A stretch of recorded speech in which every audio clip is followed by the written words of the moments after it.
मैया पूनमे कुंभ भर्यो साबळ जो करुणा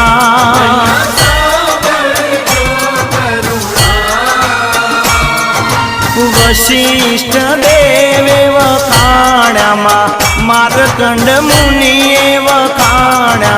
गाई शुभ कविता